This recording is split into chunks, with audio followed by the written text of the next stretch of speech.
চিন্তা মনে করলো, একজন কইলে তো চলতো, আব্বাই কইলে তো চলতো, 4 জন যেহেতু বলছে অন্য জিনিস নেই বা না নাই, কম্বল না নিয়ে দেশে যাওয়া যাবে না। ঠিক না বেশি?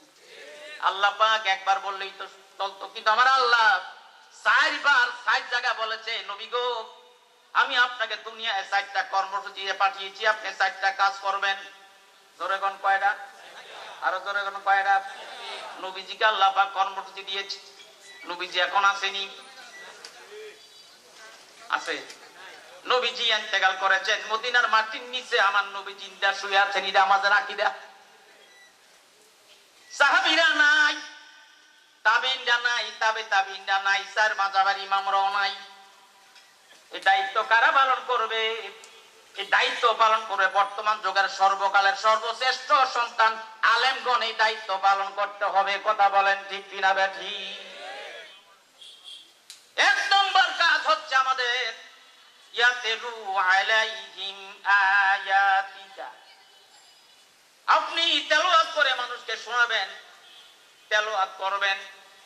কোরআন শরীফের তেলাওয়াতের কাজটা হচ্ছে 1 নম্বর কাজ। উম্মতে মুহাম্মাদির কন্যা সুবহানাল্লাহ। আজকে কোরআন শরীফ তেলাওয়াতের আওয়াজ নাই। আজ থেকে 20-25 বছর আগে দেখতাম বাড়ির আশপাশে যখন ঘুরতাম, সকালবেলা মানুষগুলো ফজরের নামাজটা পড়ে কোরআন শরীফ তেলাওয়াত না করে ঘর থেকে বের হইতেন না। আজ 1450 বছর হয়ে গেছে কোরআনের আগমন। এখন তো আর ঘরে ঘরে কোরআন শরীফের তেলাওয়াতের আওয়াজ শোনা যায় না। ঘরে ঘরে গান বাদ্য শোনা যায়, গানের আওয়াজ, মোবাইলের মাধ্যমে গান, টিভির মাধ্যমে গান। আছে না নাই? জোরে কোন আছে না নাই? আমার ভাইয়েরা, আমি প্রায় মাহফিলে বলে থাকি, এই মোবাইলটা যদি আপনি সঠিকভাবে চালাইতে না পারেন, এই মোবাইলটা আপনাকে জাহান্নামে পৌঁছাইয়া ছাড়বে। জাহান্নামে যাওয়ার রাস্তা মোবাইল ক্যামেরা, জাহান্নামে যাওয়ার রাস্তা মোবাইল ক্যামেরা। ইহার দ্বারা নাচ গান শুনে যুবতী মেয়েরা, ইহার দ্বারা ছবি দেখে যুবক ছেলেরা, অশ্লীল ছবি উঠায় তারা মোবাইল দ্বারা। ঠিক না বেটি? প্রেম প্রীতির আলাপ চলে মোবাইল দ্বারা। ভাই, মা বাবা গার্জি আমাদের কোনো খবর নাই। টিভি সিনেমার নাচ গান দেখবো না ভাইয়ার, কন্যা টিভি সিনেমার নাচ গান দেখবো না ভাইয়ার। ফেরেশতাদের মুগুরের আহা কি যে মার। আসেনিও সিনেমা ও ভিডিওতে দেখলে ছায়া ছবি, কবরে ও হাসরেতে শাস্তি পাবে হেবি। ঠিক না বেটি? বাইরে একটু সামনে হবে আসেন, মানুষ তো কানা কানা ভরে গেছে। এখন রাস্তায় বসার ছাড়া কোনো সুযোগ নেই। এদিকে প্যান্ডেলও আছে, এদিকে বসতে পারবেন। অনুরোধ করছি আপনারা একটু সামনে আসেন, সবাই আসেন, একটু আসেন আসেন। আর জিকির করেন সুবহানাল্লাহ, আলহামদুলিল্লাহ। এইদিকে অনেক টাকা আছে।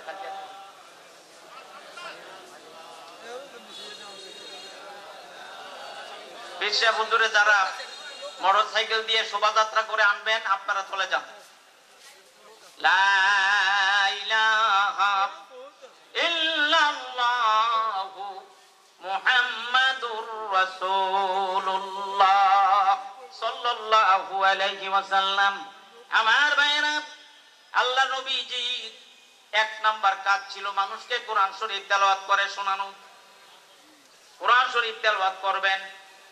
এই কোরআন শরীফ হচ্ছে সর্বোত্তম ইবাদত। হাদিসের মধ্যে আছে আফদালুল ইবাদাতি তিলাওয়াতুল কোরআন। কোরআন শরীফ তেলাওয়াত হচ্ছে সর্বোত্তম ইবাদত। জোরে বলেন সুবহানাল্লাহ। আমার ভাইরা,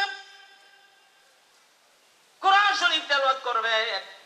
এই কোরআন আপনাকে কবর আযাব থেকে বাঁচাবে। এই কোরআন আপনাকে হাসরের ময়দানে মাথার উপরে সে ছায়া প্রদান করবে।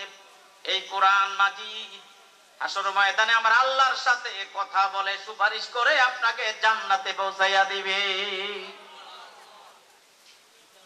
কোরআন শরীফ তেলাওয়াত করতে জানেন কারা কারা? একটু হাত তুলে দেখান তো ভাই, কারা কারা কোরআন শরীফ তেলাওয়াত জানেন? আলহামদুলিল্লাহ, অনেক মানুষ দেখছি কোরআন শরীফ তেলাওয়াত জানে। এই আমলটা প্রতিদিন করতে, হেরে পরিবর্তন করা লাগবে না, কোরআন রে পরিবর্তন করা লাগবে। মাথা যদি পাক্কার মধ্যে ধাক্কা দেন মাথা ভাঙবো না পাক্কা ভাঙবো। हर दूरा तब्दीलो तारीफ आए जावा, हर दूरा तब्दीलो तारीफ आए जावा, ताक़ियामत निस्ते मुमकिन हर जोमा। আমার আল্লাহ বলেন, ও দুনিয়ার মানুষ, আমার আল্লাহর কোরআনের বিরোধিতা করতে পারবা, দুশমনি করতে পারবা, জানিয়া রাখো কিয়ামত পর্যন্ত আমার আল্লাহর কোরআনের একটা জেদ জবর পরিবর্তন করার দুনিয়ায় কারো ক্ষমতা নাই। জোরে কোন না সুবহানাল্লাহ। আমার ভাইয়েরা, কেমনে কোরআন পরিবর্তন করবে, ক্ষতি সাধন করবে? এই কোরআন মাজিদ, এই কোরআন শরীফ নাজিল করছে কে? আরো জোরে কোন কে? আরো জোরে কোন কে? এর হেফাজত করব কে? কোরআনের মধ্যে দলিল আছে না নাই? আল্লাহ বলছেন সূরা আল হিজরের 9 নম্বর আয়াত, ইন্না নাহনু নাযালনা যিকরা ওয়া ইন্না লাহু লাহাফিজুন।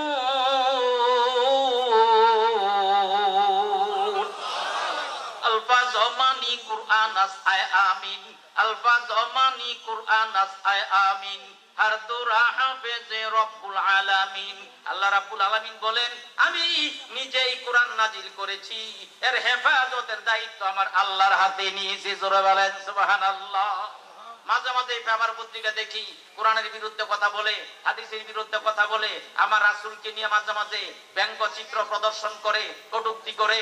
আজ থেকে 2 বছর আগে ভারতের এই বিজেপি নেত্রী নুপুর কুমার শর্মা, আরেকজন বিজেপি নেতা নবীন কুমার জিন্দাল আমার নবীর বিরুদ্ধে কটূক্তি করেছে, ব্যঙ্গচিত্র প্রদর্শন করেছে। কথা বলেন ঠিক কিনা বেঠিক? আমার ভাইয়েরা, আমার বাবার বিরুদ্ধে আপনি গালি দেন, ধৈর্য ধারণ করতে পারবো।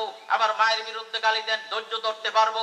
আমার বংশের বিরুদ্ধে গালি দেন, ধৈর্য ধারণ করতে পারবো। কিন্তু খবরদার, আল্লাহর বিরুদ্ধে, কোরআনের বিরুদ্ধে, নবীর বিরুদ্ধে কোন আওয়াজ তোলা যাবে না। যদি নবীর বিরুদ্ধে কথা বলা হয়, আল্লাহর বিরুদ্ধে, কোরআনের বিরুদ্ধে কথা বলা হয়, তাহলে জীবনের শরীরের মধ্যে একটা ফোঁটা রক্ত থাকতেও যতক্ষণ আছে ততক্ষণ পর্যন্ত আমরা প্রতিবাদ করেই যাব। কথা বলেন ঠিক কিনা বেঠিক? সব মানতে পারি, আল্লাহ রাসূলের অবমাননা আমরা কোনোদিন মানতে পারি না। কথা বলেন ঠিক কিনা বেঠিক?